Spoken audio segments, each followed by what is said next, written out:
તો સમય આયોજનની નબળાઈના મૂળમાં જઈ રહ્યા છીએ, અને એને લઈને થોડીક વાતો આપણે જે ગયા વખતે છેલ્લે કરી હતી એનું રીકેપ વનિતા અને નિર્મળભાઈને મેં કરી રહ્યા છીએ. એટલે વનિતા, સામાન્ય રીતે કરવું શું જોઈએ એમાં એવું લાગે છે કે ભાઈ આવું થાય ત્યારે આપણી જે લાંબા ગાળાની ધ્યેય હોય ને જે અગત્યના કામો જે સેટ કરેલા હોય, FFB લખવી એ આપણું કાંઈ એ રૂટીન વર્ક છે, એટલે એને બહુ ચિંતા નહીં કરવાની. પણ જો એ FFB લખી રહ્યા છીએ, એ શા માટે લખી રહ્યા છીએ ને એના ઉપર જો ફોકસ થાય તો બીજું ઘણું બધું આપણને યાદ આવશે ને એના ઉપર આપણે તરત કંઈક ને કંઈક ક્રિએટિવિટી આપણી બનવાની શરૂ થઈ જશે.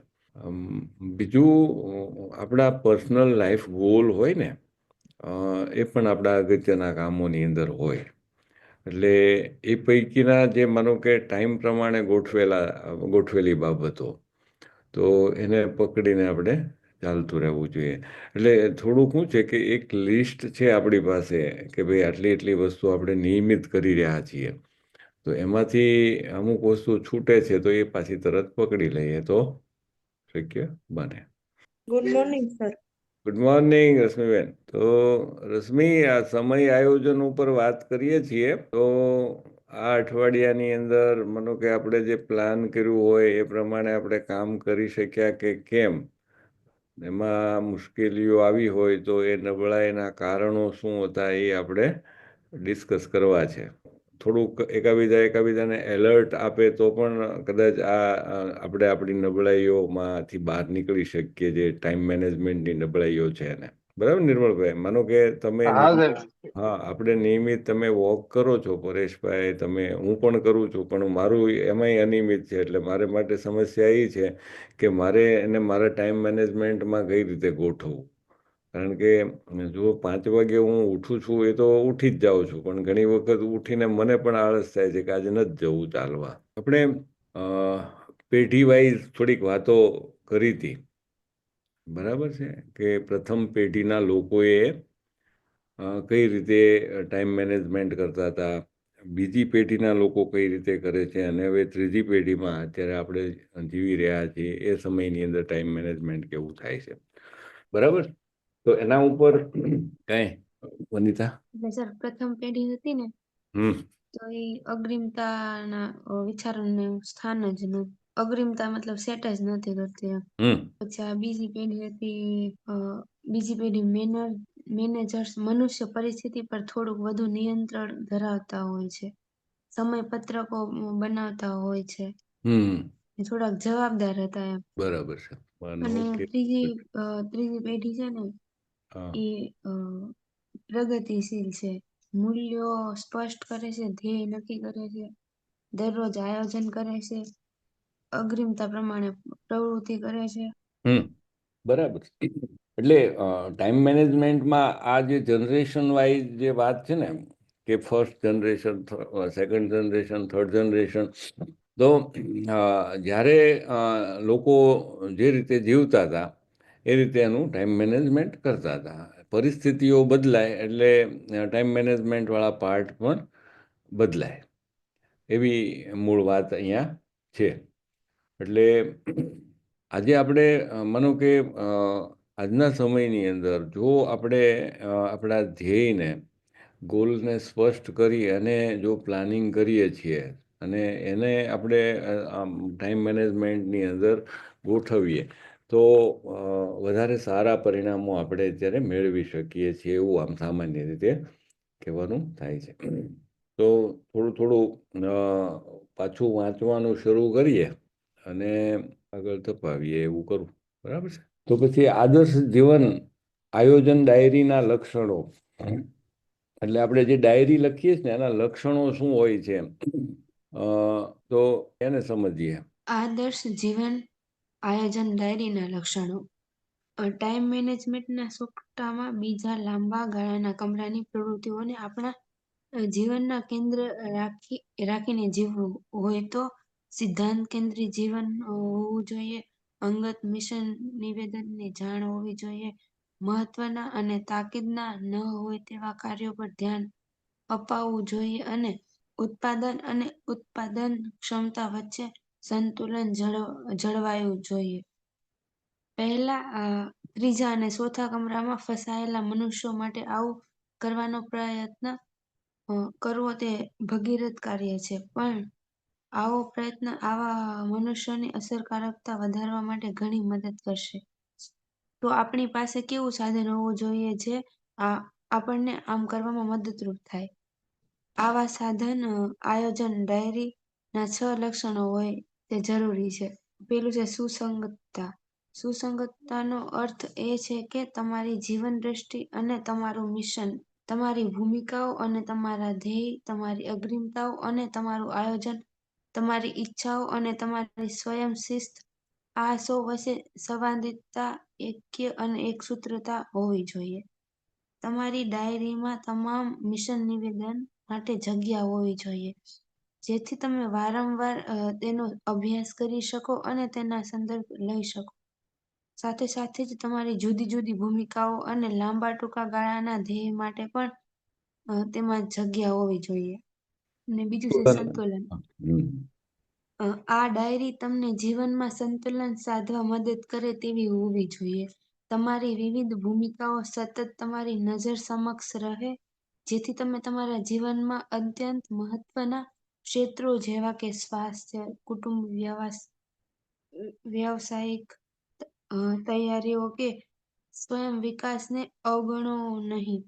ઘણા મનુષ્યો એમ માનતા હોય કે જીવનના એક ક્ષેત્રમાં સફળતા તે જીવનના બીજા ક્ષેત્રોને નિષ્ફળતાઓની ભરપાઈ કરી શકે છે.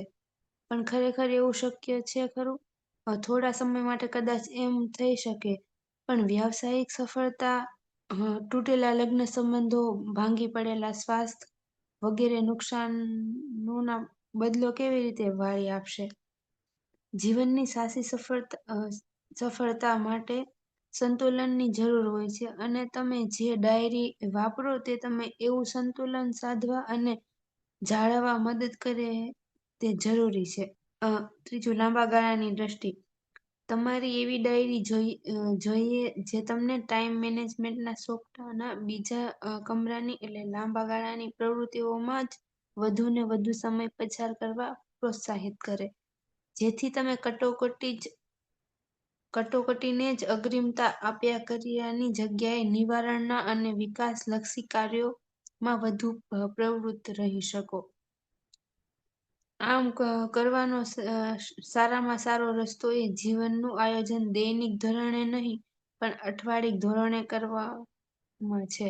બરાબર છે. આ એક થોડુંક આપણે જે વાંચ્યું એમાં ખાસ કરીને વાત ચેપ્ટરની શરૂઆતમાં એ કહે છે કે સિદ્ધાંત કેન્દ્રિત જીવન જીવવું હોવું જોઈએ, અંગત મિશનની જાણ હોવી જોઈએ, અને મહત્વ અને તાકીદના ન હોય તેવા કાર્યો પર ધ્યાન અપાવવું જોઈએ, અને ઉત્પાદન અને ઉત્પાદન ક્ષમતા વચ્ચે સંતુલન જાળવવું જોઈએ. આ 4 વસ્તુ પહેલાં લખીએ એમને, અને પછી 6 એના લક્ષણો બતાવ્યા. તો આપણે એક તો પેલા સિદ્ધાંત કેન્દ્રી જીવન જીવી રહ્યા છીએ કે કેમ એ ચકાસવાની પાછી જરૂર હોય. કારણ કે સિદ્ધાંત કેન્દ્રી હોવું એટલે આમ સામાન્ય રીતે લક્ષ્ય કેન્દ્રી, એટલે જે માનો કે અંગત મિશન નિવેદનની આપણને જાણ હોય ને એના આધારિત આપણે જીવન જીવતા હોઈએ, એ આમ સામાન્ય રીતે એ સિદ્ધાંત કેન્દ્રી જીવનનું એક પ્રથમ પગથિયું છે. પછી માનો કે જે પ્રિન્સિપલ્સ આપણા લાઈફના જે છે એ લાઈફના પ્રિન્સિપલ્સ પ્રમાણે આપણે લાઈફ જીવી રહ્યા છીએ, તો એ બેસ્ટ આપણું લાઈફનું એક યાત્રા થાય. ત્રીજી વાત એમણે એવી લીધી, મહત્વના અને તાકીદના ન હોય એવા કાર્યો પર ધ્યાન આપવું. એટલે એક તો આપણે ધ્યાન કેન્દ્રિત કરવાનો સંદર્ભ અહીંયા છે કે જે મહત્વના કામો છે અને તાકીદના નથી એવા, તો એ કાર્યોને આપણે એ રીતે પકડવા જોઈએ કે જેથી કરીને આપણો ખોટો સમય બીજે કંઈ બગડે નહીં. ઉત્પાદન અને ઉત્પાદન ક્ષમતા વચ્ચેનું સંતુલન જળવાય. તો માનો કે આપણે કંઈ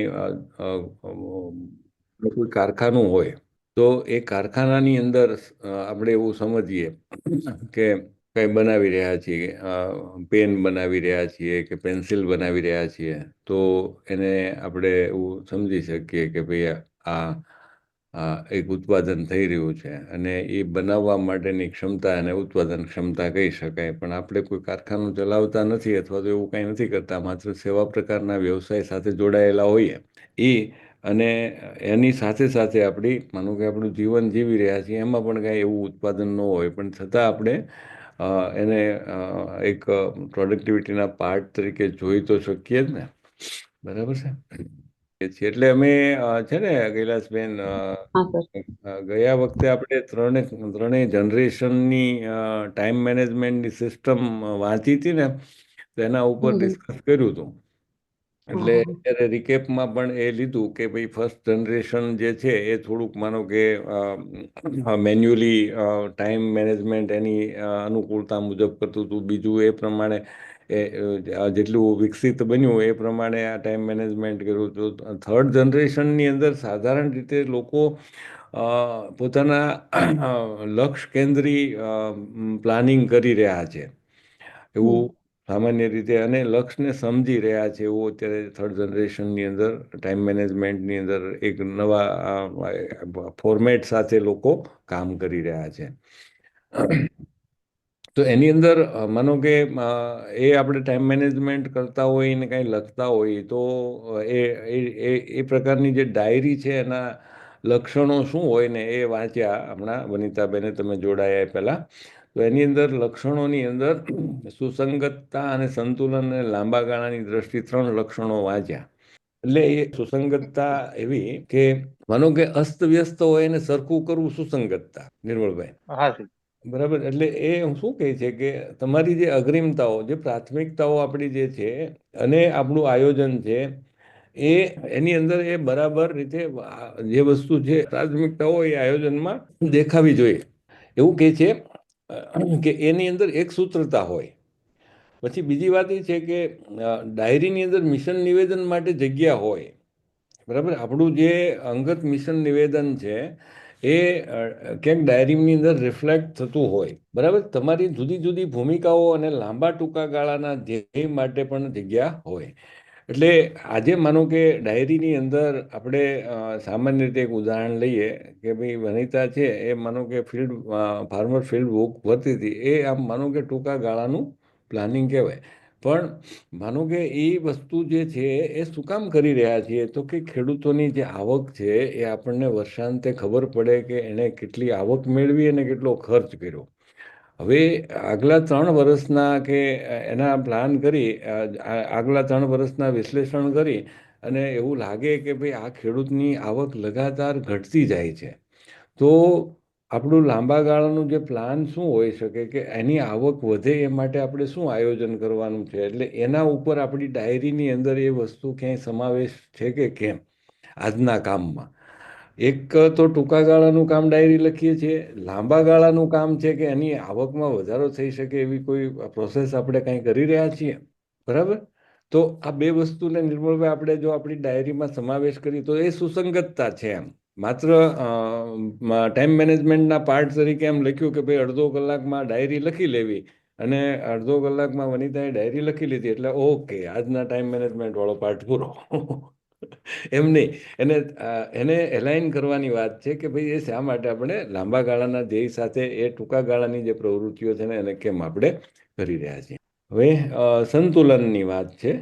સંતુલન સાધવા માટે શું કરવું જોઈએ? સંતુલન જાળવવાનું માનો કે આમ સામાન્ય રીતે સીધી સાદી વાત તો એ છે કે ભાઈ આપણા સંબંધો જળવાઈ રહે અને સંતુલન જાળવવું કહેવાય, ઝઘડો ન થાય. અહીંયા આપણે છે ને ઘણી વખત એક ક્ષેત્રની અંદર સફળ થતા હોય ને બીજા ક્ષેત્રની અંદર નિષ્ફળ જતા હોઈએ તો એ પણ ઘણી વખત આમ અસંતુલન જેવું લાગે.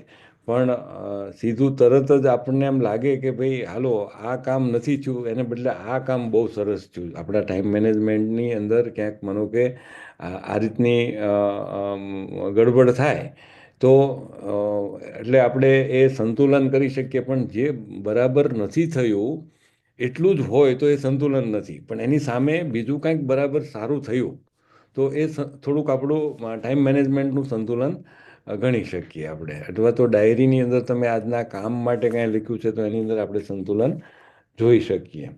એટલે એ એવું આમ સામાન્ય રીતે વાત થાય છે કે અત્યંત મહત્ત્વના ક્ષેત્રો, માનો કે આપણું સ્વાસ્થ્ય, આપણું કુટુંબ, આપણી વ્યવસાયિક જે બાબતો છે એની તૈયારીઓ અને સ્વવિકાસ, આટલી વસ્તુ આપણી ડાયરીમાં આવવી જોઈએ રોજ. હા સર. બરાબર છે. કારણ કે આપણા આરોગ્યને આપણે જાળવવું છે, આપણા પરિવારને પણ આપણે સાથે રાખીને કામ કરવાનું છે. એટલે પરિવારના આપણે હિસ્સો છીએ ને, એટલે પરિવાર તો મહત્વનો બને. અને આપણું વ્યવસાયિક જીવન, તે વ્યવસાયિક જીવન એટલા માટે કે વ્યવસાય જે આપણે કરી રહ્યા છીએ એમાંથી તો આપણે આવક મેળવીએ છીએ, ને એ આવકના કારણે આપણે આખું આપણું પારિવારિક ને આપણું પોતાનું જીવન કે સ્વાસ્થ્ય બધું આપણે જાળવી શકીએ છીએ. અને આપણા સ્વવિકાસ માટે પણ પૈસાની કાંઈ જરૂર પડે તો એ વ્યવસાયમાંથી જે આપણને ઉપાર્જન થાય એમાંથી જ આપણે એ કરી શકીએ છીએ. બરાબર. હા સર. તો એ બધી વસ્તુને આપણે આપણી ડાયરીમાં સમાવવી જોઈએ, એને સંતુલન કહેવાય. બરાબર કૈલાસબેન? હા સર, અમારે જે શિક્ષકોના આયોજન બુક બનાવવાની આવે છે ને કે વિદ્યાર્થીને કાલે આપણે શું કરાવવું, તો પેલું એનું આયોજન કરવામાં આવે છે કે હું આટલી પ્રવૃત્તિ કરાવીશ, આટલું આ ચેપ્ટર કરાવીશ, આની અંદર આ મુદ્દા હું કરાવીશ. એ લોક બુક નિભાવવાની આવે છે, આયોજન બુક કહેવાય છે એને. એટલે પહેલેથી જ આપણું આયોજન હોવું જોઈએ કે બાળકોને હું આ સમય દરમિયાન આટલું વસ્તુ કરાવી છે. બરાબર. અચ્છા, તો ત્રીજી વાત જે હતી એ લાંબા ગાળાની દ્રષ્ટિની વાત હતી. તો ટાઈમ મેનેજમેન્ટના ચોકઠામાં બીજા કમરાની લાંબા ગાળાની પ્રવૃત્તિઓમાં જ વધુને વધુ સમય પસાર કરવા પ્રોત્સાહિત કરે છે. એટલે આ જે લક્ષણ એવું છે કે હંમેશા આપણે છે ને બીજા કમરામાં જ રહીએ એમ. આપણે જ્યારે ડાયરીના લક્ષણો વાંચવાના શરૂ કર્યા ત્યારે પહેલા જ પેરેગ્રાફની અંદર એ જ વાત આવી કે પહેલા, ત્રીજા અને ચોથા કમરામાં ફસાયેલ મનુષ્યો માટે આવું કરવાનો પ્રયત્ન કરવો તે ભગીરથ કાર્ય છે. હવે એટલે આમ જોઈને તો આપણે બધા લોકો માટે આ ભગીરથ કાર્ય જ ગણાશે. એનું કારણ શું છે કે આપણે મોટાભાગે પહેલા, ત્રીજા અને ચોથા કમરાની અંદર જ રહેતા હોઈએ છીએ. બીજા કમરામાં રહીને કામ કરવાનું એટલું બધું આપણને ફાવતું પણ નથી. કારણ કે પહેલા કમરાવાળું જો એ કટોકટીવાળું હોય ને એ આપણે પકડી જ લેતા હોય કે ભાઈ હાલો એ પછી આપણે ઓલે બીજા કમરાની આપણી લાંબા ગાળાની જે ધ્યેયવાળી જે વાતો છે ને એને આપણે એવોઇડ કરી દઈએ, કારણ કે આપણે એવું જ બાનું બતાવ્યા કરીએ કે આ કટોકટી આવી. ત્રીજા ચોથા કમરાની જે પ્રવૃત્તિઓ છે એ પ્રવૃત્તિઓ પણ નિરર્થક હોય તો એ કરતા હોઈએ છીએ. ખરું ને વનિતા? એટલે હવે આપણે એની અંદર આવી ગયા છીએ કે પહેલા ત્રીજા ચોથા કમરામાં તો ઘણા સમયથી એ પ્રકારની પ્રવૃત્તિઓ કરતા હોય એટલે થોડાક આમ હેબિટેડ થઈ ગયા હોય. પણ હવે એની અંદરથી જ્યારે બહાર નીકળીને બીજા કમરાની પ્રવૃત્તિઓ, એટલે આપણા સિદ્ધાંત કેન્દ્રી કે ધ્યેય આધારિત જે પ્રવૃત્તિઓની અંદર આવવાની જે વાત છે ને એ અહીંયા આપણને ત્રીજા લક્ષણની અંદર સમજાવવાનો એ પ્રયાસ કરી રહ્યા છે કે ભાઈ આપણે લાંબા ગાળાની દ્રષ્ટિની અંદર આપણે સામેલ થવું પડશે અને એ ડાયરીની અંદર એને મેન્શન કરવું પડશે કે ભાઈ આપણું લોંગ ટર્મ વિઝન શું છે, મિશન શું છે. તો અથવા તો લાઈફ પર્પઝ ઓફ લાઈફને આપણે લખી છે કે પર્સનલ મિશન સ્ટેટમેન્ટ લખ્યું છે. તો એ બધી વસ્તુઓ આપણે અહીંયા કરવી પડશે. એટલે અહીંયા છેલ્લે એણે એવું કૈલાસબેન મેન્શન કર્યું કે આમ કરવાનો સારામાં સારો રસ્તો એ જીવનનું આયોજન દૈનિક ધોરણે નહીં પણ અઠવાડિક ધોરણે કરવું. આમ કર્યા બાદ અઠવાડિક આયોજનની સાપેક્ષે તમે દરરોજની અગ્રિમતાઓને પણ નક્કી કરી શકો છો. પણ મૂળભૂત રીતે આયોજન અઠવાડિક ધોરણે કરવા પર ભાર મુકાવવો જોઈએ. દૈનિક આયોજન કરતા અઠવાડિક આયોજન તમને વધુ સંતુલન અને લચીલાપણું આપશે. ખરેખર અઠવાડિયું એ સમયનો વધુ સંતુલિત અને સંપૂર્ણ એકમ છે. વ્યવસાયો, શાળા કોલેજમાં શિક્ષક, આ બધામાં છેવટે અઠવાડિયે એક સમયપત્રકો જ ઉપયોગ થતો હોય છે ને. આવું કરવાથી તમે કેટલાક દિવસો હળવાશ માટે, કેટલાક વાંચન માટે કે ખાસ કોઈ તાલીમ કાર્યક્રમમાં સહભાગી થવા માટે ફાળવી શકો છો. આ બધી જ પ્રવૃત્તિઓ માટે દરરોજ તો સમય કેવી રીતે ફાળવી શકાય? મોટા ભાગની ડાયરીઓ તમને દરરોજનું આયોજન કરવા મજબૂર કરે છે. આનાથી તમે કાર્યોને અગ્રિમતા બક્ષી શકો છો, પરંતુ છેવટે તમે કટોકટી અને વ્યસ્તતાને જ અગ્રિમતા બક્ષતા હો છો. સારી રૂપે બાબત એ છે કે તમારા સમયપત્રક એ કાર્યસૂચિમાં જે છે તે સંધાને જ તમારી અગ્રિમતાઓ આપવી ન જોઈએ, પરંતુ તમારી અગ્રિમતાઓ જે કોઈ તેને જ તમારી સમયપત્રકમાં સ્થાન આપવાનું હોય. અને આ અઠવાડિક આયોજનની ભૂમિકા એ જ થઈ શકે છે. તો લક્ષણો વાંચી લેવા છે. માનવી પરિમાણ, તમે ફક્ત સમયપત્રક પ્રમાણે કામ કરી શકો તેટલું પૂરતું નથી. તમે લોકો સાથે અસરકારકતાથી સંબંધોમાં આવી શકો તે પણ મહત્વનું છે. ચોથી પેઢીના ટાઈમ મેનેજમેન્ટની આ અગત્યની લાક્ષણિકતા છે. બાબતો સાથે કાર્યક્ષમતા, પરંતુ લોકો સાથે અસરકારકતા.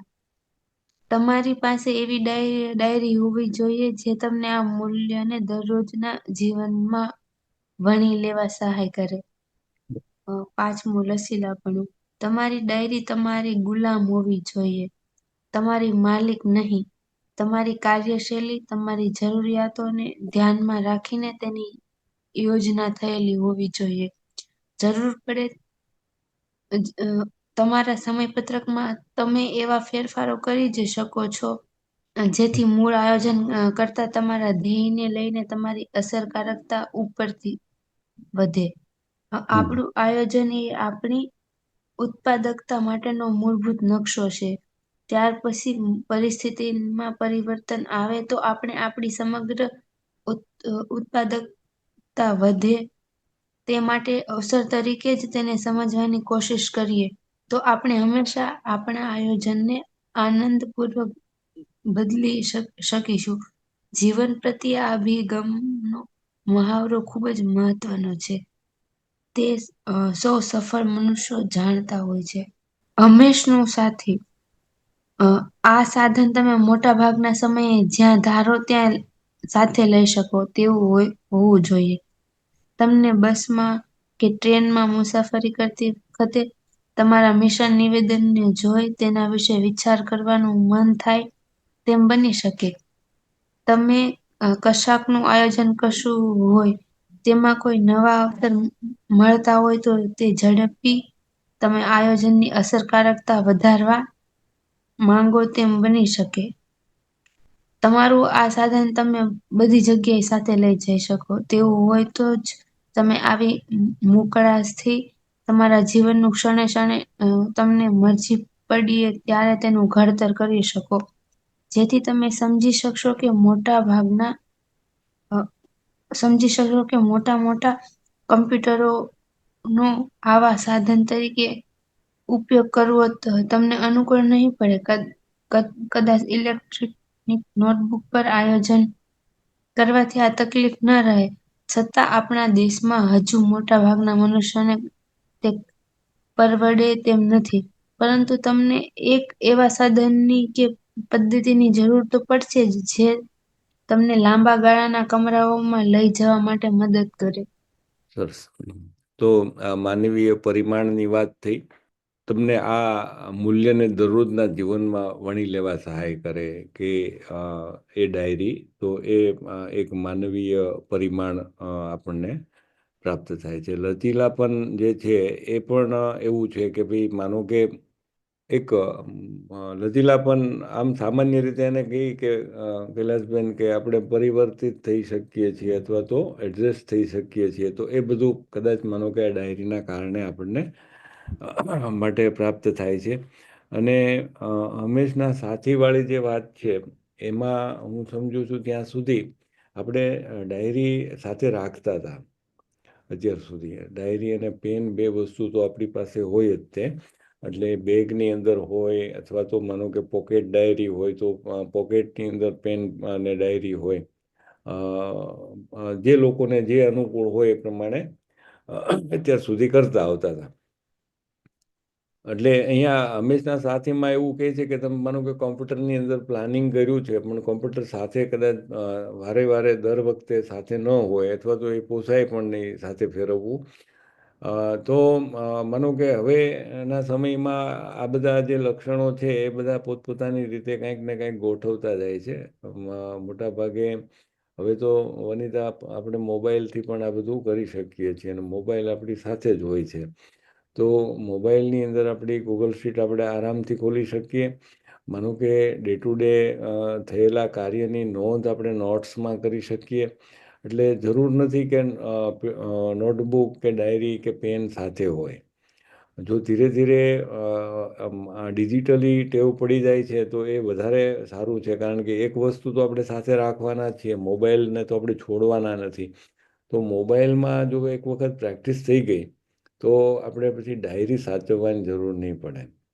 એટલે અત્યારે તો આપણે પણ સંસ્થામાં દર વર્ષે ડાયરીઓ લઈએ છીએ, વચ્ચે કોઈને ભરાઈ જાય તો પાછી નવી લઈને એ વાપરતા હોય છે. પણ ધીરે ધીરે જો આપણે એમાં પણ ડિજિટલી જવું હોય આ લક્ષણની અંદર, તો પછી નેક્સ્ટ યર પરેશભાઈ સંસ્થાને કહેવું જોઈએ કે હવે કાંઈ ડાયરીઓ ખરીદવાની જરૂર નથી, પેન ખરીદવાની જરૂર નથી, આપણે બધું હવે મોબાઈલથી કરી લઈશું. હા સાહેબ, આમ તો મોબાઈલમાં હવે નોટપેડ ને એ તો છે જ. નાની મોટી ફાઇલ બનાવીને એમાં તમે ટાઈપ કરતા જાવ તો બોલતા જાવ તો લખાતું જાય. બરાબર છે. યસ. તો છેલ્લી 5 મિનિટ છે, રિફ્લેક્શન લઈ લઈએ. શું લર્નિંગ છે અને ટેક અવે શું કરીએ છીએ આપણે, એ કરવું છે કે આગળ નેક્સ્ટ વીકમાં પ્રેક્ટિસ કઈ કરવી છે? ટાઈમલાઈન આયોજન વિશે સર આપણે શીખ્યા કે જે આયોજન કરીએ છીએ ટાઈમ લાઈન ઉપર તે થાય એવું આપણે કરી શકીએ, અને જે સંતુલન વિશે કે કઈ રીતે સંતુલન જાળવી રાખવું અથવા તો જળવાઈ રહે એવું કરવું. બરાબર. સરસ. તો આવતા અઠવાડિયાનું આપણું લેસન રહેશે, બરાબર ને? હા સર.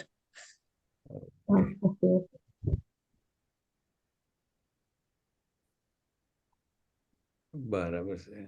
કૈલાસબેન? હા સર. હા, આમ તો થોડુંક તૂટક સાંભળ્યું, પણ જે સમજો એ પ્રમાણે વાત કઈ જગ્યાએ અને કયા સ્થળો ઉપર, માનો કે તમારા પોતાના કામોને લઈને હોય, સ્વાસ્થ્યને લઈને હોય, અથવા કૌટુંબિક કામોમાં, તો એ સંતુલન જાળવવા માટે તમે એ પ્રમાણે વિચારી શકો અને આજે જે ડિસ્કસ થઈ એ પ્રમાણે ધ્યાને પણ લેવું. સાથે સાથે એફએફબી ની જે તમે ઉદાહરણ સાથે વાત કરી કે એફએફબી તો ભરી લીધી, પણ એને ખેડૂતને શું ફાયદો?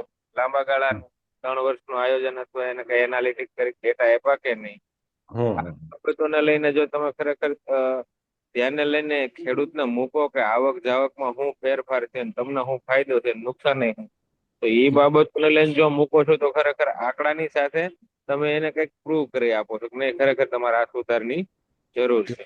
તો ત્યાં સુધી પહોંચવાની વાત છે ને, લાંબુ વિઝન જરૂરી છે, કારણ કે અહીંયા કામ થઈ ગયું પણ આપણે એની પાછળની અસરો કે એવું કઈ જોતા નથી, ખાલી કામ માત્ર કરી નાખીએ છીએ.